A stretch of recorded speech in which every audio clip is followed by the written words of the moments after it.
Je parle des pierres plus âgées que la vie, et qui demeurent après elles sur les planètes refroidies, quand elle eut la fortune d'y éclore. Je parle des pierres qui n'ont même pas à attendre la mort, et qui n'ont rien à faire que laisser glisser sur leur surface le sable, l'averse ou le ressac, la tempête, le temps.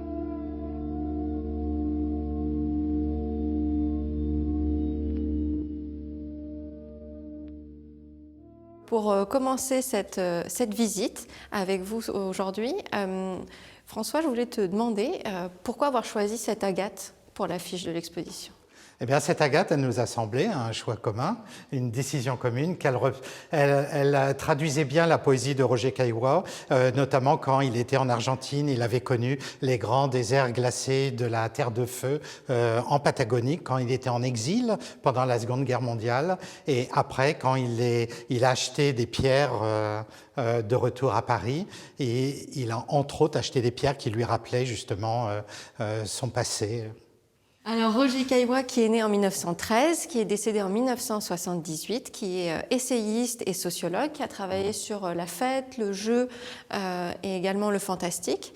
Un poète, comme tu le disais, un illustre inconnu, mais avant tout un immortel, puisqu'il est rentré en 71 à l'Académie française. Et il a écrit différents ouvrages, une soixantaine au total, oui. Mais on peut citer entre autres Pierre, l'écriture des pierres, Agathe paradoxale, et ces ouvrages qui se sont appuyés, inspirés de sa collection de pierres. Et donc peut-être qu'on peut évoquer l'écriture de Pierre, qui est un de ses ouvrages importants.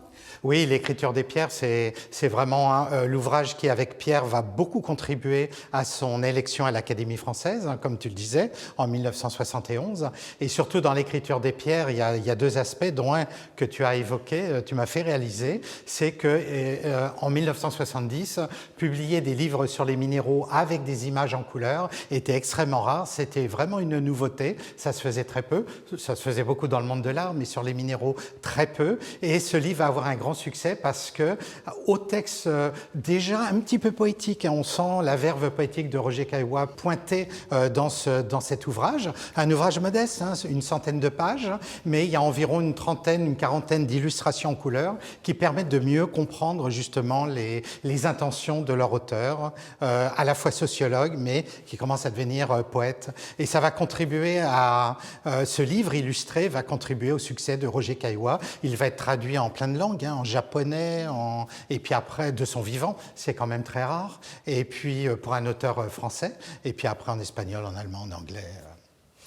Et c'est vrai que c'est intéressant, parce que quand j'ai préparé la conférence avec toi, j'ai retrouvé un article du Monde où justement est abordé d'un point de vue littéraire cet ouvrage, où est évoqué le fait que Roger Caillois a, dit-on, l'une des plus belles collections de Paris. Alors, l'une des plus belles collections privées, peut-être, oui, puisqu'il y a quand même le muséum et l'école des mines également. Mais ce qui est intéressant, c'est que c'est une collection qui, jusqu'à ce moment-là, n'était pas vue du grand public, qui était privée, qui était pour les intimes de Roger Caillois. Oui, et dans le petit monde, disons-le, de l'entre-soi, de la belle littérature, Rive Gauche, Paris, Café de Flore, écrire sur les minéraux, c'était pas le thème le plus courant. Donc, effectivement, ça va être un ovni, ça va être une innovation, une nouveauté dans le monde littéraire que d'avoir écrit et illustré, justement, un texte avec de la poésie sur les minéraux. Et donc, comme tu le disais, c'est ce qui va l'amener à être académicien. Et qui dit académicien dit épée. Épée d'apparat. Et effectivement, c'est son grand ami Jean Vendôme, le joaillier qu'on appelle aussi père de la joaillerie contemporaine, qui va produire une épée absolument incroyable, une innovation, hein, Laetitia. Oui. Et donc, ce qui est intéressant, c'est qu'on va retrouver beaucoup de symboles dans cette épée différente. On va retrouver un pin de tourmaline elbaïde, donc l'une des espèces minérales de la tourmaline, qui fait référence au Brésil, à l'Amérique du Sud, qui lui est chère, qui est un don également de Jean Vendôme. On va retrouver la pieuvre, qui est son animal... peut-être pas fétiche, mais important pour lui en termes de symbolique. Il est très récurrent, oui. Voilà, qui est réalisé avec des grenats pyropes sur un quartz à dendrite. On va retrouver également une moldavite, donc à la fois un symbole de l'espace, puisque la moldavite vient de l'impact d'une météorite qui va venir faire fondre la matière et créer cette matière. Et on voit cette moldavite tout en bas, là. Oui, sur le pommeau. La moldavite, donc, aussi bien pour l'espace que pour la République tchèque dont provient cet échantillon, qui fait référence cette fois-ci à sa seconde épouse, Alena Kaiwa, qui était de cette partie du monde. Et sur cette moldavite, on retrouve aussi, avec des diamants et des sertis platine, si ma mémoire est bonne, on va retrouver la Croix du Sud, donc qui est une constellation qu'on voit depuis l'hémisphère sud. On voit encore la relation avec l'Amérique latine, mais également le nom de la collection auprès de Gallimard qu'il a développée pour la littérature sud-américaine.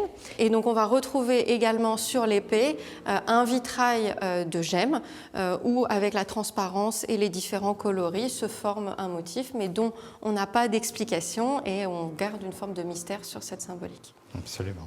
Et là, on voit, il y a eu cette cérémonie de remise de l'épée dans les salons Gallimard, juste avant la grande cérémonie où Roger Caillois va pouvoir enfin porter son grand habit d'académicien et son épée cérémonielle à l'Académie française.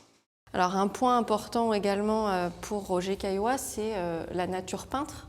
Oui, comme il disait en latin, natura pictrix, ça va être un thème qu'il va développer dès les années 60 parce qu'il est historien de l'art, entre autres choses, et donc il est très intéressé de voir les regards croisés qui peuvent exister entre les productions de la nature et de certains tableaux. Et notamment, il va en profiter pour envoyer sa petite pique à l'endroit de Marcel Duchamp, qui est l'auteur de ce tableau célèbre, Nu descendant un escalier, qui est à l'heure actuelle, qui existe en 3 versions, les 3 au musée de Philadelphie, et il va trouver un calcaire de Toscane, un tigrato, avec des dendrites noires sur ce calcaire. Il va trouver que ce calcaire, en fin de compte, est une sorte de prémonition du tableau de Marcel Duchamp, quelques 50 millions d'années avant Marcel Duchamp. Et ça, on sent bien les petites piques de l'érudition déjà, et la prise de recul de Roger Caillois par rapport à l'histoire de l'art, par rapport aux artistes, par rapport à la création contemporaine, et comment il le recadre par rapport à la géodiversité, cette diversité des pierres. Mais pour autant, il va s'essayer à être artiste. Ah oui, il va, effectivement, c'est très juste, Laetitia, il sera invité par Katia Granoff, la grande galeriste parisienne, qui, dans les années 60, repère toute l'avant-garde créative du Paris encore rive gauche. Et justement, elle propose à Roger Caillois d'exposer ce que Roger Caillois fait dans son coin, dans l'intimité de son bureau. C'est des constructions, il colle des minéraux les uns sur les autres. Il va les appeler sculptures secrètes parce qu'il n'ose pas les montrer trop, il a un peu peur, mais il se sent une âme d'artiste. Et l'expo aura un relatif succès, mais pas tant que ça. Et Roger Caillois, il sera certainement peut-être assez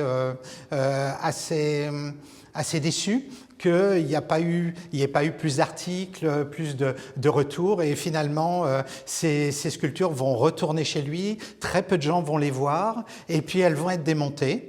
Jusqu'au moment où, quand elles reviennent au muséum, grâce entre autres au mécénat de l'école en 2017, on a pu en recomposer quelques-unes et nous les présentons pour la première fois ici à l'école de Mercier-Argenteau. Et comment tu as pu retrouver la trace justement de ces sculptures ? Par chance, on avait des photos historiques des étagères de Roger Caillois, plus la notice de cette exposition chez Katia Granoff en mars-avril 1965. Et dans certains cas de figure, j'ai pu les reconstituer. Pas tout de suite, mais je me rappelle notamment une qui s'appelle Fauve bondissant, qui est une gogotte, une concrétion de grès de Fontainebleau qui est collée sur une agate du Mexique. Donc on voit que c'est des pierres qui n'ont absolument rien à voir. On est vraiment dans un geste purement créatif. Et je me rappelle le jour où elles étaient toutes les deux dans 2 tiroirs différents, et d'un seul coup j'ai eu le déclic. Oh, mais vous deux, je vous connais, et je les ai mises ensemble. Et en les mettant ensemble, j'ai vu la trace de la colle. Et donc voilà, c'était bon. Et donc là, c'est par le travail du soclage que les sculptures secrètes ont pu revoir le jour pour cette exposition. Oui, on a pu les réassembler pour que le public puisse le voir. Et l'accueil du public de 2026 est vraiment incroyable. Donc Roger Caillois était vraiment dans l'avant-garde, comme Katia Granoff. Et comme toute avant-garde, eh ben, on est toujours trop tôt. Et donc chez Caillois, on voit déjà que l'importance de l'inspiration par l'image et les sujets que les pierres peuvent inspirer, qui sont pas du tout minéralogiques, géologiques, sont très importants. Et il va reprendre une formulation de Mallarmé, le démon de l'analogie. Ce qui est intéressant, c'est qu'en effet, il ne va pas chercher à être minéralogiste. On le voit dans la préface de certaines de ses œuvres, où il se refuse à être minéralogiste ou à s'intéresser à la science derrière ces pierres. Et donc, il va les classer ou les regarder d'un autre œil. Et donc, ça ne sera pas le classement physico-chimique ou de la structure d'un cristallographe, d'un pétrographe ou d'un minéralogiste. Ça va être la forme et la couleur. Donc là, on voit bien le cercle et le triangle. Mais ce qui est intéressant, c'est qu'au final, ce cercle et ce triangle est dû au processus de formation des pierres. Donc au final, il se fait quand même rattraper par la science de ce point de vue-là, sachant que la couleur et les formes apparentes des cristaux sont, depuis l'Antiquité jusqu'à le développement de la science moderne, utilisées en fait pour donner des noms aux pierres et être classées. Si on regarde Pline l'Ancien ou Théophraste, il s'inscrit dans cette lignée. Donc au final, la science l'a quand même rattrapé. Une forme de science. Et qui dit démon de l'analogie d'un écrivain, il va tout de suite commencer et il va rapidement observer des écritures dans les pierres. Exactement, donc là on a deux exemples avec justement des matières où on a l'impression de voir des écritures, une calligraphie, parfois même des ratures dans d'autres exemples. Et c'est vraiment la difficulté qui est, on a envie de voir ça. D'où le démon de l'analogie, alors que ça n'en est pas. Et donc c'est aussi un questionnement sur la matérialité de la pierre, puisqu'on n'est pas face à une feuille de papier avec une écriture. Oui, c'est très juste, Laetitia. On a toujours, et Caillois explique très bien que dès qu'on voit un motif dans une pierre, notre imagination s'emballe tout de suite. On a l'impression d'y voir quelque chose qui nous rappelle un événement passé, qui nous rappelle notre propre psyché, notre propre cognitif. Mais Caillois revient toujours en arrière, il est toujours très lucide, d'où le démon de l'analogie, c'est-à-dire on fait des analogies, mais Caillois reste toujours très lucide avec ce démon, comme Mallarmé en fait.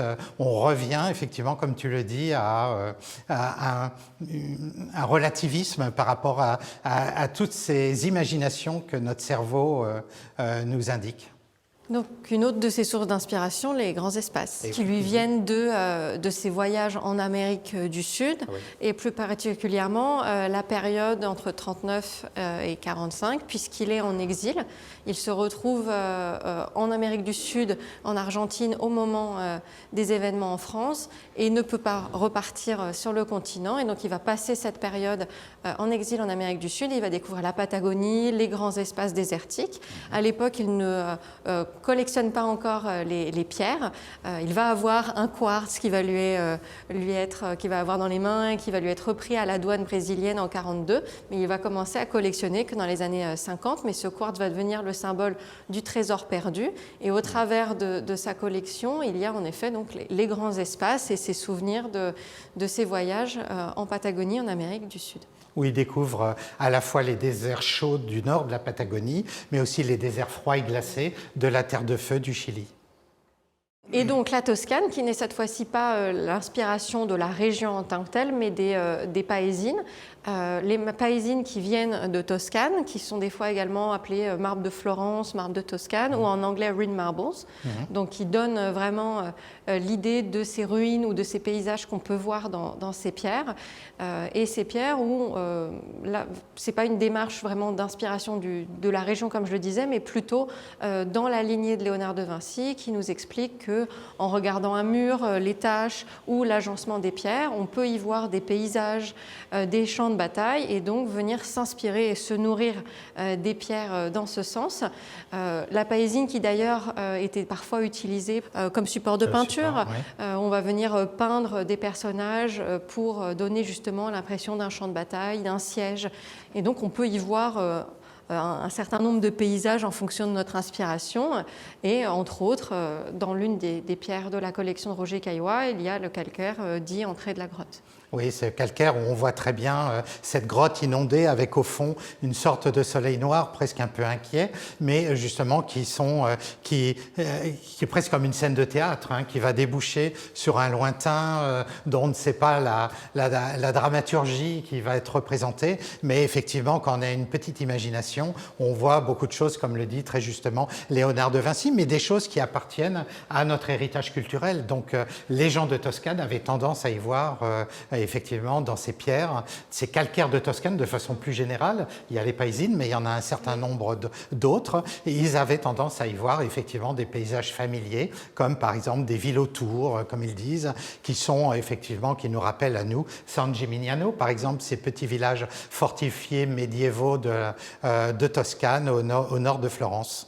Et c'est vrai que les grottes ont souvent une symbolique assez riche, que ce soit d'un point de vue religieux ou d'un point de vue du dragon, du monstre oui. qui peut s'y cacher. Donc il y a également une symbolique forte qui doit sûrement parler à Roger Caillois, qui est aussi historien des religions. Absolument. Et d'ailleurs, une autre que nous vous illustrons montre une paysine que Roger Caillois va nommer Pierre à Masure, et ça lui rappelle, lui, les ruines de la ville de Reims, qui avait été bombardée en 1913, alors il était tout jeune à l'époque, mais le temps que la ville soit reconstruite dans les années 20-25, là il était jeune enfant, il se rappelle très bien qu'il déambulait dans les ruines de la ville de Reims qui avait été martyrisée par les bombardements prussiens, d'où son idée d'appeler ces calcaires aussi calcaires à ruines, parce que ça lui rappelait quelque chose de très fort. Nous sommes donc dans la deuxième partie de l'exposition pour vous parler de ses inspirations. Et l'une des inspirations importantes, c'est l'Asie et c'est la Chine. Oui, la Chine, la découverte des écritures, des peintures, de la calligraphie des lettrés chinois va être vraiment fondamentale pour Roger Caillois. Dans les années 60, il va découvrir donc les productions d'une superstar chinoise du 11e, 12e siècle, un certain Mi Fu, qui est encore à l'heure actuelle en Chine le plus grand lettré, le plus grand érudit que la Chine ait connu. Quasiment tous les Chinois connaissent Mi Fu. Alors Mi Fu était un poète, un calligraphe, un peintre, et à travers donc toutes ses productions artistiques, Roger Caillois va se rendre compte que non seulement il avait ses talents littéraires et artistiques, mais en plus il collectionnait les pierres, pas les pierres, les sculptures, les pierres ouvragées, les gemmes, mais les pierres à l'état naturel. Et il allait même encore plus loin, il écrivait justement des poésies bien particulières sur ces pierres, et certains morceaux de poésie, certains extraits de poésie vont être absolument révélateurs chez Caillois, puisque à un moment donné, Mi Fu, dans l'un de ses textes, parle de voyage spirituel qu'il fait en observant des pierres de sa collection. Et ces voyages spirituels seront traduits en français par randonnée mystique, en fait, parce qu'en chinois, c'est plutôt voyage spirituel.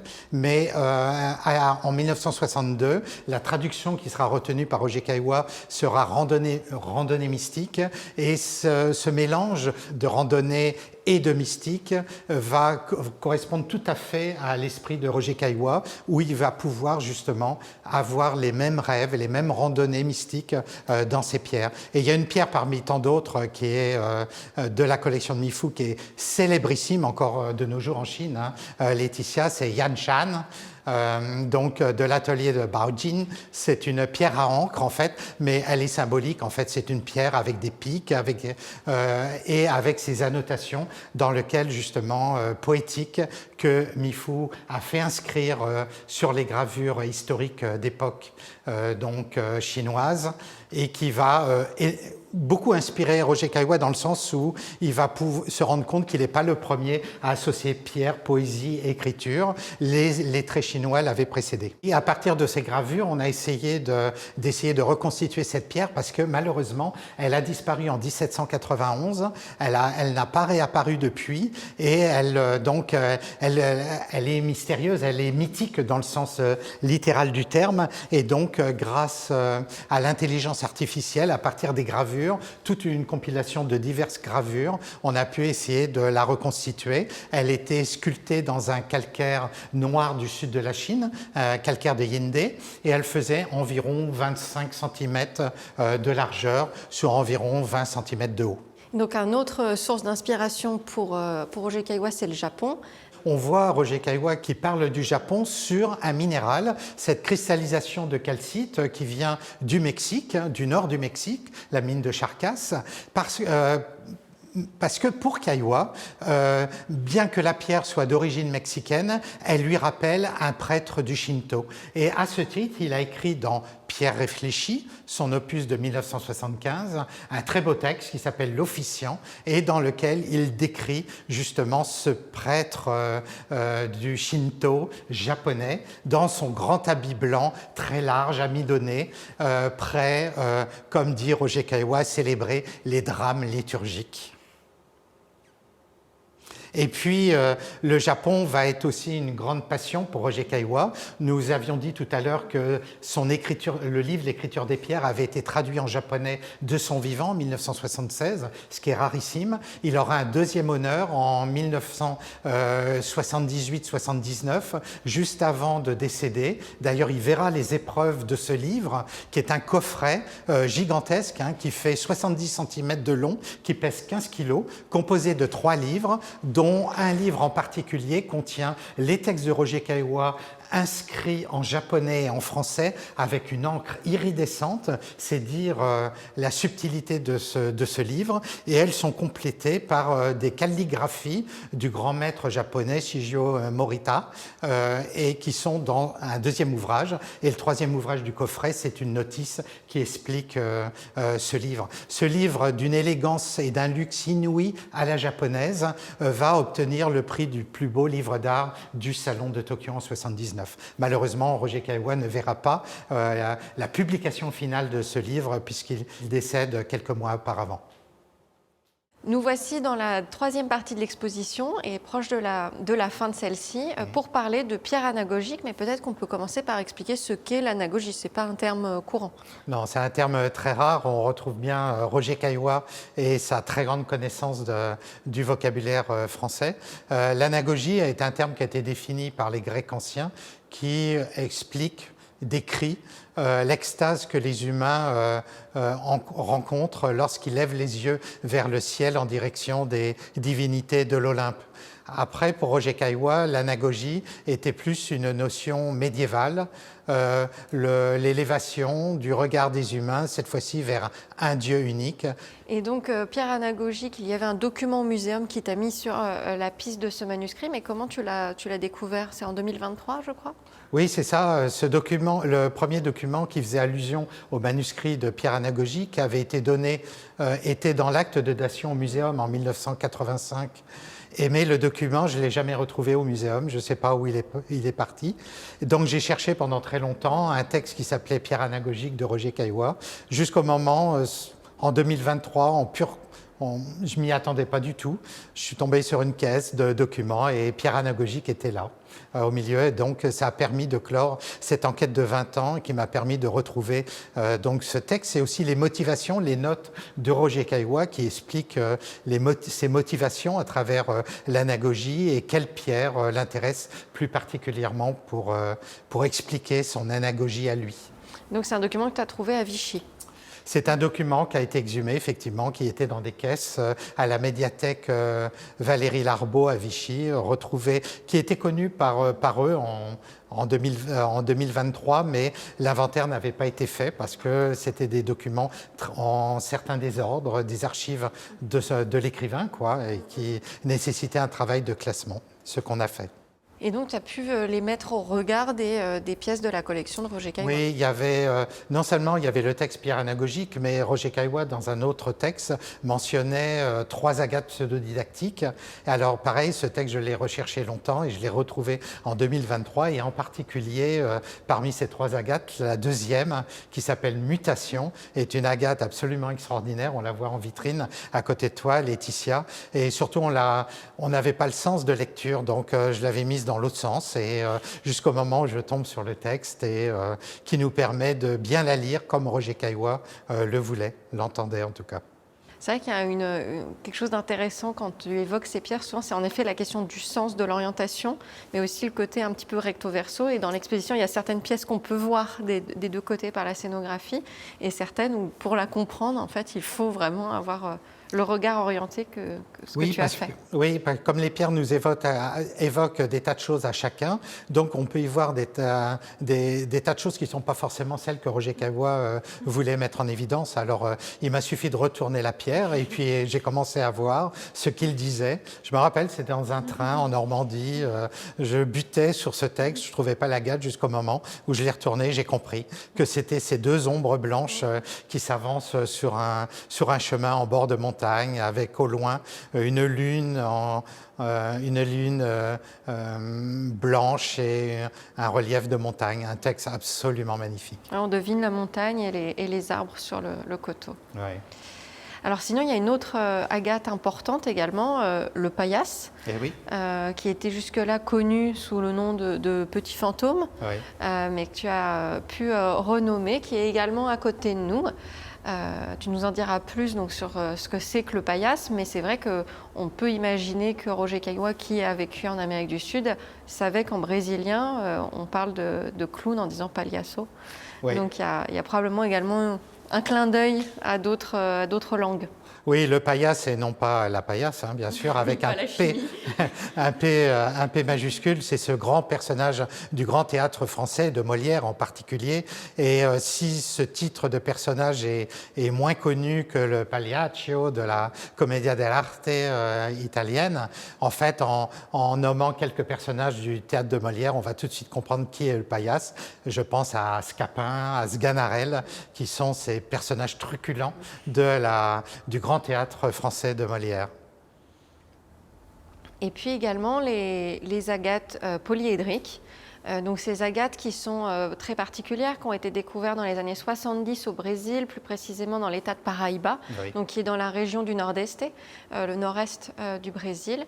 Et donc ces agates sont vraiment étranges et intrigantes puisqu'elles ont cette forme polyédrique nette. C'est jamais la même forme polyédrique, hein. On a des trapèzes, des losanges, des triangles, différentes formes, et qui à l'époque, dans les années 70, vont interroger la communauté scientifique. Est-ce que c'est, alors tout d'abord naturel, oui, mais est-ce que ça veut sous-entendre que l'agate qu'on a toujours considérée comme microcristalline, donc plein de petits agrégats de cristaux de très petite taille, ou est-ce que c'est finalement un cristal? Alors c'est pas le cas, ça ne remet pas en cause ça, mais ça a soulevé beaucoup de questions et c'est en fait, d'un point de vue minéralogique, c'est un paradoxe, oui. Ce qui va sûrement nourrir l'imaginaire de Roger Caillois sur ces fameuses agates paradoxales.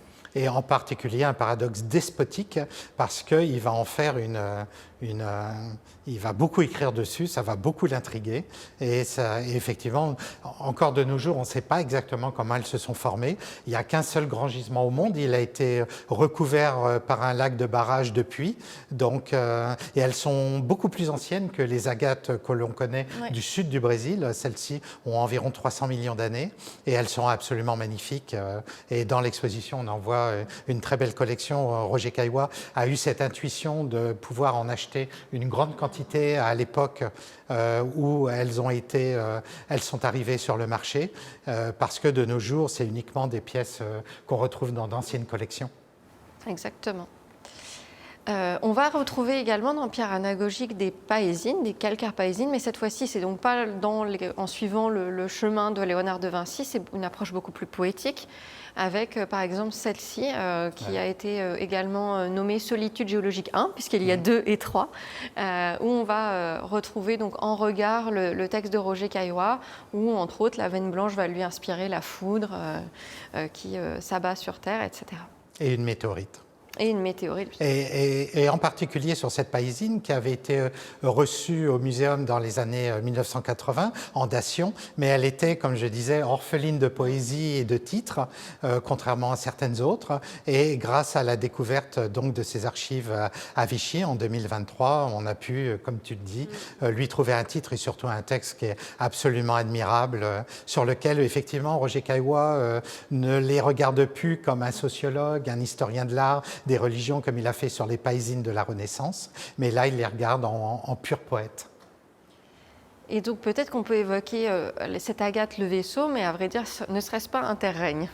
Oui, alors effectivement, je l'ai associé à un texte que j'ai retrouvé dans ces mêmes archives, un texte inédit, un de plus, qui s'appelle Interrègne et qui semble décrire cette Agathe.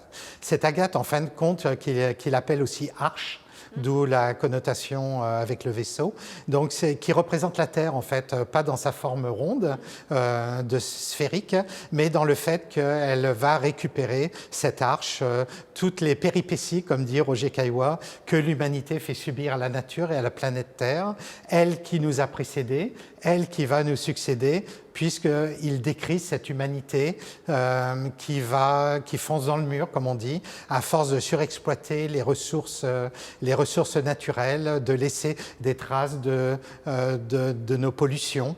Et il dit que à travers cette Agathe, on voit justement toutes ces salissures qui sédimentent dans cette arche que représente cette Agathe absolument splendide, mais sur lequel Roger Caillois, dans les années 70, faisait partie de ces pionniers qui avaient déjà cette vision environnementale qui est tellement d'actualité de nos jours. Et puis une Agathe, peut-être la dernière, l'Agathe miroir sans teint. Oui, l'Agathe, là on est vraiment dans le cœur des pierres anagogiques avec ce miroir sans teint et une autre Agathe, effectivement, qui avait été nommée par Roger Caillois pierre prescrite et dans lequel on a l'impression de voir avant tout des stratifications dans l'Agathe avec des camailleux de bleu. On voit une sorte de mer avec des reflets, mais ce que Caillois nous dit, ce qu'il faut aller voir, c'est plutôt le ciel qui est au-dessus, un ciel d'orage sombre, mais qui laisse entrevoir une éclaircie, un soleil naissant qui est, me semble-t-il, pour Caillois, une vision de l'outre-monde, puisqu'il se rapproche, là on n'est plus qu'à quelques semaines de son décès. Il avait déjà eu un premier AVC début décembre et il va en avoir malheureusement un second qui va lui permettre quand même de terminer l'écriture de ces textes, notamment avec la deuxième que tu signalais, Laetitia, Miroir sans teint. Tu vois, c'est une Agathe qui est très simple par rapport à l'autre, la précédente. Elle n'a pas de rubannement, elle est très simple.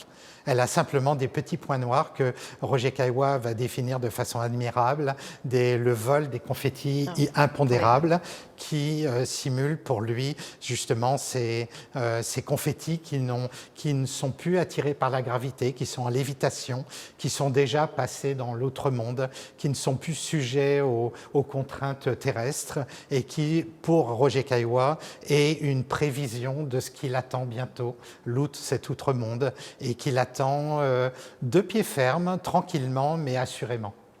Et donc ces textes que tu as donc retrouvés et mis en regard avec les pierres ont fait l'objet donc d'un ouvrage, Pierre anagogique, avec justement cette Agathe pierre prescrite qui en fait la couverture et un livre qui a donc reçu le prix Transfuge pour les livres d'art. Alors comment en 2026, oui. En 2026. Comment conclure cette conférence, si ce n'est avec les mots de Roger Caillois qui nous dit ceci. Les vains épouvantails qui simulent de leur côté l'espèce pensive procurent d'efficaces repoussoirs à la beauté close et taciturne qu'une matière somnambule inventa jadis avant la péripétie humaine. Voilà, c'est un très beau résumé, je pense, Laetitia, de tout ce qu'on vient de dire.